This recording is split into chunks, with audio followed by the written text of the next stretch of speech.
Gürcüstanın Milli Ətraf Mühit Agentliyi ölkə ərazisində gözlənilən hava şəraiti ilə bağlı xəbərdarlıq yayıb.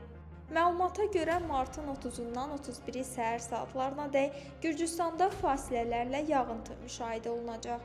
Bəzi bölgələrdə yağıntının intensivləşəcəyi, güclü yağış və qar yağacağı ehtimal edilir. Agentlik bildirir ki, qeyd olunan dövrdə güclü külək də müşahidə oluna bilər.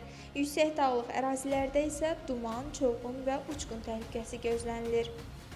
Rəsmi açıqlamada vurğulanır ki, çovğun və görmə məsafəsinin azalması, həmçinin uçqun riski səbəbindən bəzi avtomobil yollarında hərəkətə müvəqqəti məhdudiyyətlər tətbiq oluna bilər. Bundan əlavə intensiv yağıntılar çaylarda su səviyyəsinin artmasına səbəb ola bilər. Dağlıq və təpəli ərazilərdə isə torpaq sürüşməsi və sel hadisələrinin baş vermə ehtimalı var. Məlumata əsasən ölkə üzrə ümumi təhlükə səviyyəsi orta olaraq qiymətləndirilir.